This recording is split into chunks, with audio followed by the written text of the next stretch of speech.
Doug Oberhelman, thanks for joining us. Great to have you. You were the CEO and former chairman of the board of Caterpillar. Appreciate you joining us. Great to be with you, Terry. I certainly had a wonderful career at Caterpillar over 42 years, and I lived on, I guess, three continents and traveled to almost 70 countries, I think, as a total count. But I would say a lot of interesting experiences for sure over that 4 decades. But to watch the early 90s when I lived in Tokyo and see how China started to develop after it had been open, since the mid 70s with Richard Nixon and all of that. By the way, Caterpillar supplied the first standby power to that tent that they met in Beijing way back in those days. So it was really a lot of fun. But to see them really start to open up in the early 90s and the world start to trade with them and see what's happened to the world since then, some good and obviously some bad. It was a fascinating period to be in international business for sure. Yeah, I remember that trip of Nixon's in early 1972. And, China back then was really a very poor nation. Now it's the second largest economy in the world. And we are having so many different troubles with them, political issues. I mean, I think anyone who's paying attention, obviously with the spy balloon that went over, with them stealing our technologies, and any number of other issues, now approaching also military operations in the South China Sea. In your estimation, should we continue dealing with China, or is it becoming where it's more trouble than it's worth? I'll tell a little cute story first about my first trip there, Terry. In around 1990, 1991, I landed in Beijing, and there are at every intersection 10,000, 20,000 bicycles going through the streets. Very few automobiles. I was in a taxi, which happened to be a minivan, a Japanese minivan. There weren't really many, if any, Japanese-built cars at that time. But there were bicycles by the thousands everywhere you went. And of course, now you go to China, they're the leader in electric vehicles. There's no bicycles left anymore.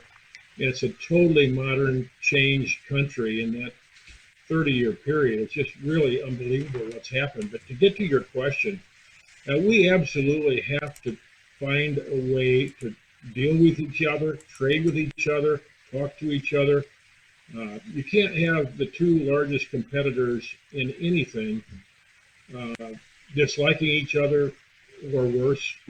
We've got to find a way to get through this. It is the largest economy, second largest economy in the world with the most people of any country.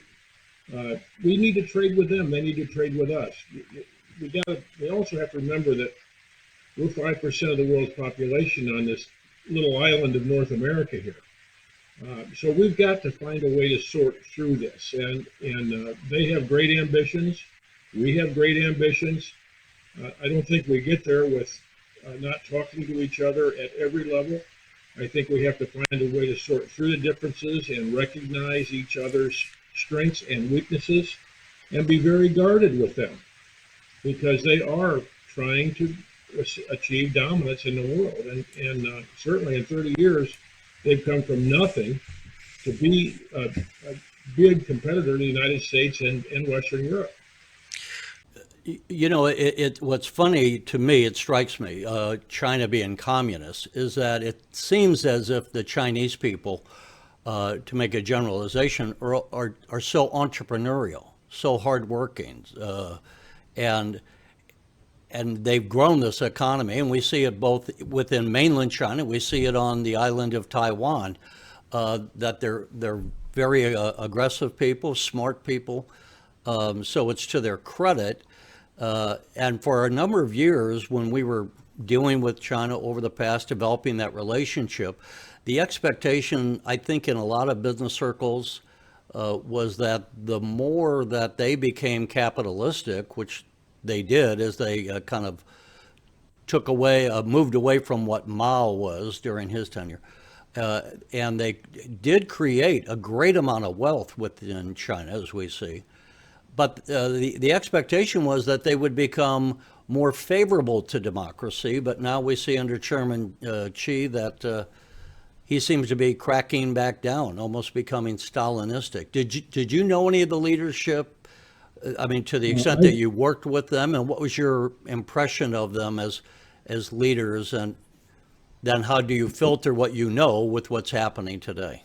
yeah, yeah. I've met personally, and I'm going to say the last four Chinese leaders, one-on-one in meetings and small group meetings.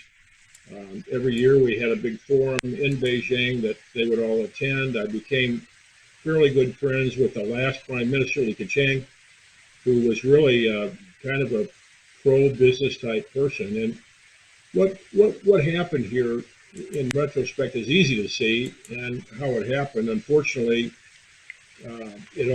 fortunately, it all started with World Trade Organization and China's ascension to that body in the early 2000s. We all thought that would really bring them into the world trading system, bring them in on a level playing field, bring them in on a set of rules and sort of values that we all knew in Western Europe and the members of the old GATT countries. And what happened with that was, as they grew, they sort of flouted WTO, as every country has done. The United States has done that too.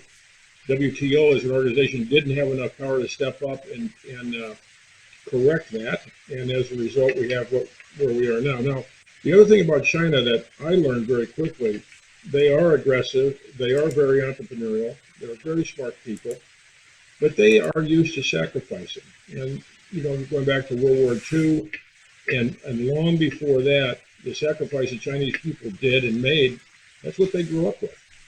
Scarcity of everything. And certainly they put policies in that were not good for them. The one-child policy is now the biggest demography debacle since Japan, and what's happening there. So they've got some real challenges coming up that they're going to have to overcome. But what we all forget in the West is, we all preach human rights and values, and we should, and we are the leading light in that. There's no question. But for the most part, the average Chinese citizen has benefited spectacularly under the opening of their economy, even though they don't enjoy the same rights we may enjoy. In their mind, they have tremendous rights. And we had, 20,000 employees in China when I was at Caterpillar. Great employees, hardworking people, and became very good friends with many of them. But it's a different set of values than we have in terms of where they came from. So we've got to remember that as we go forward. And I really get concerned when I see leaders of these two big countries at several levels not talking to each other, don't want to talk to each other. And that's how things happen. Accidents happen. And we have to really watch out about that. Now, I'm not thoroughly convinced that China has a militaristic motive here. They took over Hong Kong and never fired a shot. So they have an island right off their coast called Taiwan that's very close to China, that's pretty easy to surround. And I have my doubts militaristically that they would make a move, but we've got to keep an eye on that very closely. There's no question they and other countries, for a fact, are trying to steal our secrets. That's a fact of life, and we've got to guard against it. Again, I'll go back to the late 90s. We had a couple of young interns that we found shipping some of our secrets back to China. I'll never forget that our lawyer came in and said, what do you want to do? And I said, well, I want to punish them to the fullest extent of the law. At which he said, the government would like us to keep it going so they can trace back where that's going. And this was 25 years ago. So we knew, eyes wide open, what's going on here. We all should, and keep a very close eye on that, because today the ability to spy and capture secrets is greater than ever in the world with technology. So it's really a delicate situation and requires a lot of delicate diplomacy. But I hope and really look to leaders to talk to each other So it doesn't get out of hand any more than it is. I believe you said you had 20,000 employees in China or Yeah. Chinese. How do you how do you manage? Here you're headquartered in Peoria. How do you manage operations like that overseas? And to what extent did you find dealing with the Chinese workers any different than dealing with the American workers? Well, Caterpillar's been an international company forever, and over half to 60% of its sales are always outside the United States. So we had a long history of working with non-Americans, working with everybody in Europe, South Americans, Indo, Southeast Asia, you name it, Australia. So we had a pretty good history of how to get along with other countries and their employees. And in China, it was pretty simple. We had something around 20 plus factories, and in every factory, we had a local Chinese manager managing that plant. In most cases, they had been to the United States, they'd worked here, they'd worked in our factories, they'd worked in our offices, they knew the Caterpillar system, and they went back and became leaders there. And I always found one-on-one relations and discussions with the Chinese. In fact, I find that with the Japanese, Brazilians, almost anywhere I've gone. I've just found that fascinating over my lifetime, and to recognize a different culture. But they wanted the same things we wanted. They wanted more money for their kids. They wanted a better set of better housing to live in. The same thing we're all after here. It's no different. But it's just a different system.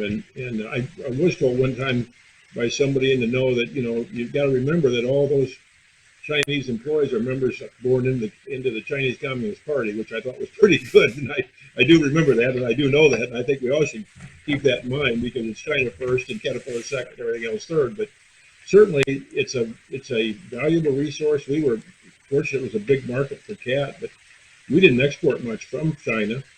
We didn't import much to China, but what we built in China stayed in China for that market, and now we're top two or three makers over there. And there's lots of successful stories about American companies penetrating China. Same in Japan, same in Brazil and elsewhere. And that's one of the things that made the United States and America strong over the years is trading with through exports and trading with other countries. Where do you, as a CEO of a major corporation, I think in America, am I right, that Caterpillar has in the neighborhood of something like 100,000 employees? Worldwide around 100,000. Yeah, maybe a little bit over that. Yeah, worldwide. I think about half, a little less than half are here. Half and half, Paul, I think is fair to say. Which, in looking at that, I mean, I thought, here you are running an organization. It's a business, but you had more employees than the state of Illinois, than the governor has running the state of Illinois. Yeah, well, that's right. And it is a big company, but it was really fun, and I thoroughly enjoyed my career. And Caterpillar, it's a big company, but it's relatively, it's construction equipment and power equipment, and it was just really a lot of fun and a close knit group, and I thoroughly enjoyed that, and very successful over almost 100 years now.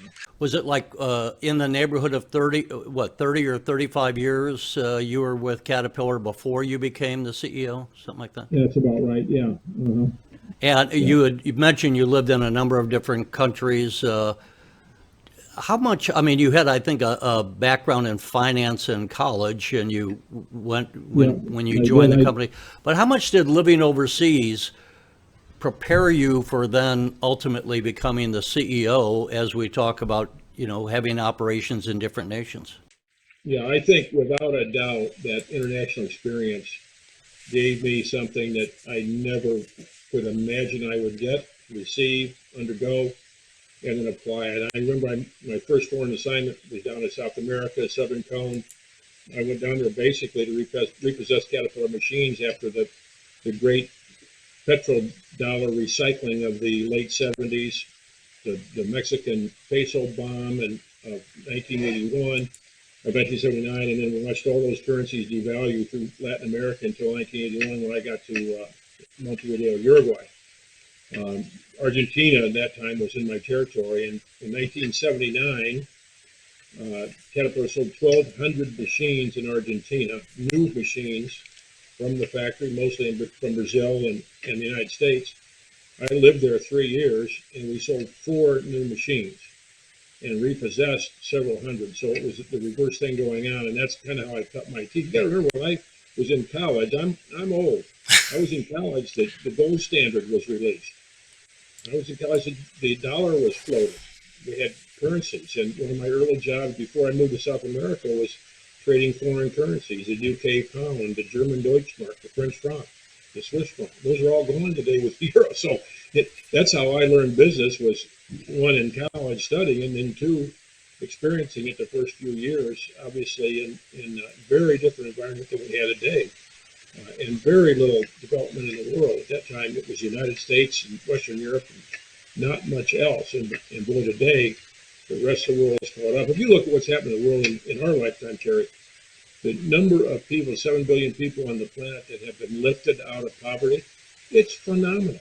There's never been a period of growth of income and wealth building like that. So it's been good for everybody, but boy, is it challenging to manage through that, obviously. And today it's probably more challenging than ever. And kind of happy I've retired and being able to watch and read about all this, actually. You know, it's you're talking. We were talking about China, and you talk about the development since Nixon was there just a little over 50 years ago when he opened the door to China. I had worked with a woman when I was in Washington who grew up in Shanghai, and when we were working together, she went back to Shanghai, and when she returned, I asked her about her trip. She said, "It's changed so much that I couldn't recognize the block that I grew up on." Because they had been living in basically little shacks, and that block then was replaced with high-rise apartments. So it's just completely been transformed. Well, I can tell you two things that stick in my mind. Well, there's many, but one, that Pudong area across from Shanghai. Uh, when I first started going there, that was basically a swamp, a marsh, a delta. And today it's 30, and we took a tour because we were going to build a factory out there. And we took a tour. We drove, I don't know, 10, 15 miles before we got to our plant site. And they said this is all going to be developed. Well, when I went back there some point in time after I was CEO, I went down that same road. I didn't recognize anything to get to our plant. Sure enough, there was our plant in the middle of all this development. It was phenomenal. Another one I remember so well is Dubai. Same thing. Going out in that desert and seeing the stakes. They were telling us where all this development was going to go. They were using all these tractors. And 5 years later, you didn't recognize anything. It was all massively developed. And that's been going on around the world. It's been good for Caterpillar. It's been good for Americans. And certainly world economic growth is good for everybody. But these tensions that come up have to be managed. And we as leaders, I'm saying we, but certainly Americans and the Indians and the Chinese and Western Europeans have to find a way to communicate with each other and make sure everybody's population is enjoying the growth. Otherwise, it gets out of kilter and bad things happen, as we've seen many times. And it's a dangerous period right now, Terry, to tell you the truth. It is. And then on the other hand, as we said, the nations of the world have become wealthier. I remember, I mean, we're in somewhat the same age group. Again, how China used to be desperately poor. I can remember the old magazines coverage, like Look or Life magazine on India, and they had pictures of people literally dead in the streets from starvation. Now, India is a thriving economy. It's expanding greatly. In fact, let's just, I mean, I could talk to you for hours, but maybe we can do this again on some other issues, because I think there's so many issues that are always impacting the world, and it would be great to tap into your expertise. But just this week we had the Prime Minister of India visiting here, Modi. Did you deal with India? And when we look at China and we look at India, there are great population problems with China, as you touched on. India, on the other hand, I think has already surpassed China in terms of population. If you were still the CEO, or just your view, where should America be looking business-wise for greater opportunities. In fact, I met President Modi soon after he was named some years ago, and I was impressed with him. I know there's a lot of controversy surrounding human rights in India, and we've got to talk about that, but he's really, I think, pushed India to step up to China-like level of performance. There's a long way to go. It is the largest democracy in the world today, more people than obviously China. They've got a long way to go. There's horrible bureaucracy there that gets in the way of things, but they're chipping away at that. And I think everybody today is looking to broaden their supply chains. The solely dependent supply coming from China is just not viable anymore, and nor would it be from any single country for that matter. You look at Taiwan for microchips today. That's going to change rapidly in the next 3 to 5 years because it's too much of a risk to have all the eggs in one basket of any country. So you're going to see that wealth and those initiatives go kind of all over the world. Vietnam's certainly been a big recipient of growth out of China and growth in Southeast Asia. 70 million people that I think are probably advancing faster than any country ever has, and it's kind of a hidden fact, but it's really done well among a couple of other countries over there. So we're going to see that in the future, and I think we'll also benefit from some reshoring to the United States here, and we're seeing some of that today. There's some inherent challenges we have here, and maybe we can take that up on another day with why we couldn't get all of our jobs back and take over all of the manufacturing out there, but certainly some of that's going to come back here to our benefit. When I had a printing business, there were things I could do internally very well, and there were other things like business cards I didn't want to mess with. So if I got a business card order, I'd send it out to an outside vendor. I kind of use that as my own motto when I look at the world. There are jobs that we have in the world that are low skill labor jobs. They're never going to be able to make very much money. And maybe those are the things that should be done in an India or a Vietnam or wherever, those developing nations. And the American lifestyle, we can afford to have the lifestyle we have as long as we maintain the high skill and high performance parts of the global economy. And I think that's where you were managing that and having to make those decisions on an ongoing basis. That's right, Terry. I often use the analogy of the guy back in the late 1800s, early 1900s, the blacksmith. Saw the first automobile go by, didn't think a thing about it. 20 years later, he's out of a job. Yeah. It's incumbent on us as Americans to make sure we're as productive as we can be, that we're as educated as we can be, and we can do another whole discussion on education, Right. which has deteriorated greatly during our lifetime at great risk to this economy and this country. But that's another subject. And we've just got to make those kind of investments here to keep us at the forefront. AI is coming. We ought to own that. That will only mean productivity and more jobs and wealth for our country. We can keep ahead of others. So those are the kinds of things, and it's not unlike a company. You've got to stay ahead of the competition. A country has to stay ahead of the competition, doing smart things and investing wisely. I think people casually look at someone who's a CEO. We have people talking about the corporations, and they tend not to look below the surface. So to have someone with your knowledge, and I think this is educational for me, but also for our viewers, when we talk about these issues, and for someone with your background, who, as we are dealing with both international trade and as we talked about with China and the problems associated with that and associated with the supply chains, these are all issues that we appreciate you sharing your worldly and wealth of experience that you have with us. Doug, if we can, we'll wrap up now, but look forward, if we can, to dig into some of these other issues on an ongoing basis.